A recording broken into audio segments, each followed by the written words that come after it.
Hello guys, आज मैं आप लोग को बताने वाला हूँ पॉलिटिकल साइंस का वेरी वेरी इंपॉर्टेंट क्वेश्चन। तो चलिए देखते हैं। पहला क्वेश्चन है, भारतीय संविधान कब लागू हुआ?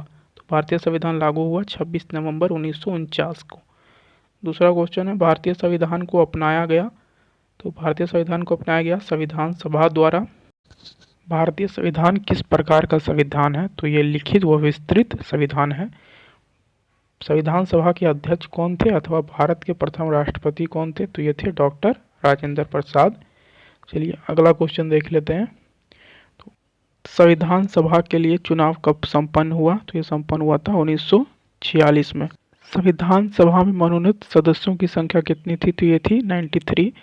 भारत की संविधान सभा का प्रथम अधिवेशन कब शुरू हुआ? 9 दिसंबर 1946। इसका आंसर हो जाएगा 3। किस दल ने संविधान सभा की बैठक का बहिष्कार किया? तो ये किया था मुस्लिम लीग ने संविधान सभा की बैठक का बहिष्कार। किस देश का संविधान अलिखित है?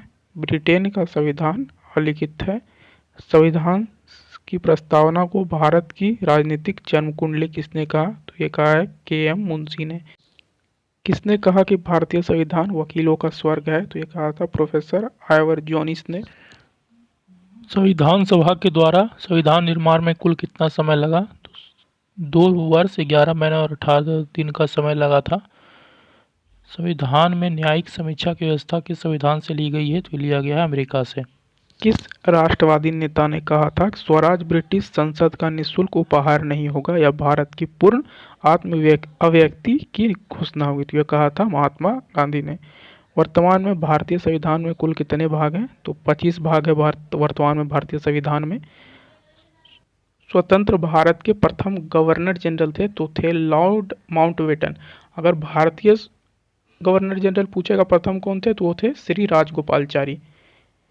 भारत संविधान सभा की प्रथम बैठक कहाँ हुई थी? तो संविधान सभा की प्रथम बैठक दिल्ली में हुई थी। अगला क्वेश्चन देखते हैं। संविधान के विभिन्न पहलुओं के अध्ययन हेतु संविधान सभा ने कितनी समितियां नियुक्त की थी? तो 13 समितियां नियुक्त की गई थी। भारतीय संविधान की प्रस्तावना के अनुसार भारत की सर्वोच्च सत्ता किसमें निहित है? तो जनता के हाथों में निहित है। किस वर्ष भारतीय संविधान की प्रस्तावना में पथ निरपेक्ष शब्द जोड़ा गया? तो जोड़ा गया था 1976 में 42वें संशोधन के दौरान। किसने कहा कि संविधान के बिना कोई राज्य नहीं हो सकता? तो ये कथन था जेलिनेक का। किस संशोधन के दौरान भारतीय संविधान की प्रस्तावना में पथ निरपेक्ष शब्द जोड़ा गया? तो बताया था मैंने 42वां संशोधन 1976 को। ठीक है। संविधान सभा का चुनाव निम्नलिखित में से किस आधार पर हुआ? तो हुआ था ये वर्गीय मताधिकार से। संविधान सभा के सत्रों में किसने यह मांग की कि भारत को समाजवादी संघ घोषित किया जाए? तो ये किया था प्रोफेसर के.टी. शाह ने मांग। इसका आंसर हो जाएगा 4। किस संवैधानिक संशोधन ने निश्चित किया कि राष्ट्रपति अपने मंत्रिपरिषद की परामर्श अनुसार काम करेगा? तो किया गया था 1976 का 42वां संशोधन के दौरान। तो इसका आंसर हो जाएगा 3। अगला क्वेश्चन देखते हैं। किसने संविधान सभा में 13 दिसंबर 1946 को उद्देश्य प्रस्ताव पेश किया? तो ये किया था पंडित जवाहरलाल नेहरू ने। डॉक्टर अंबेडकर किस समिति के अध्यक्ष थे? तो ये अध्यक्ष थे प्रारूप समिति के। टोटल 7 समितियां थी जिसके बारे में मैं अगले वीडियो में बताऊंगा। भारतीय संविधान सभा के उद्घाटन अधिवेशन की अध्यक्षता किसने की? तो ये किया था डॉक्टर सच्चिदानंद सिन्हा ने। ये सबसे बुजुर्ग थे। भारतीय संविधान सभा का गठन निम्न में से किस योजना की सिफारिश पर आधारित था? तो यह था कैबिनेट मिशन योजना 1946 पर। राज्य के शासन में केंद्र का प्रतिनिधि किसे कहा गया है? तो यह कहा गया है राज्यपाल को। राज्यों के शासन में भी केंद्र का प्रतिनिधि राज्यपाल को कहा गया है। राष्ट्रपति 2 एंग्लो इंडियन को मनोनीत कर सकता है लोकसभा में। भारत के राष्ट्रपति का चुनाव 5 वर्षों में एक बार होता है। भारत में मनोनयन का अधिकार राष्ट्रपति को प्राप्त है। अगला क्वेश्चन देखते हैं। संघीय कार्यपालिका की व्याख्या संविधान के किस भाग में की गई है? तो किया गया है भाग 5 में। संविधान सभा के अनुसार देश का प्रथम नागरिक कौन होता है? देश का प्रथम नागरिक राष्ट्रपति होता है। चलिए अगला क्वेश्चन देखते हैं।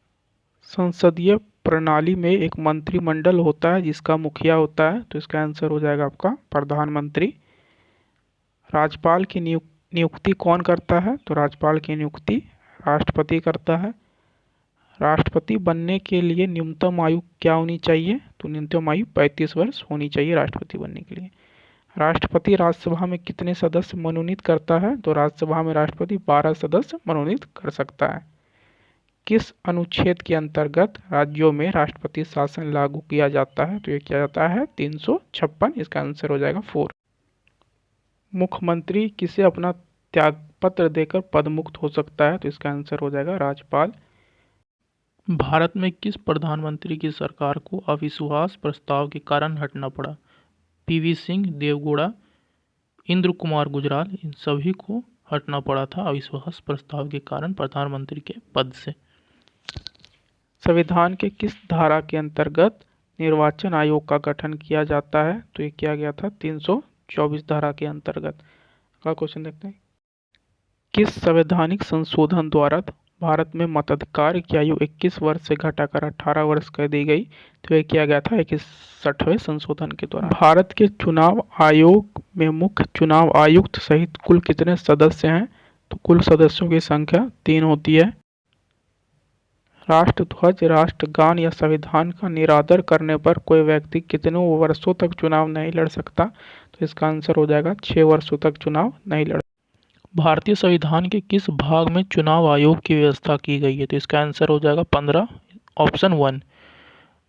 मतदाताओं के लिए तस्वीर सहित पहचान पत्र को किस वर्ष से अनिवार्य कर दिया गया? तो ये किया गया था 1993। राजनीतिक दलों को कौन मान्यता देता है? तो इसका ऑप्शन हो जाएगा निर्वाचन आयोग राजनीतिक दलों को मान्यता देता है। तो हम लोग आ चुके हैं आखिरी क्वेश्चन पे। तो आखिरी क्वेश्चन है, महिलाओं को सबसे पहले मताधिकार किस देश ने दिया? तो ये दिया था न्यूजीलैंड ने। ऑप्शन 2 राइट हो जाएगा। ऐसे भी और वीडियो देखने के लिए हमारे चैनल को सब्सक्राइब कीजिए। पार्ट 2 बहुत जल्द आएगा। Thank you.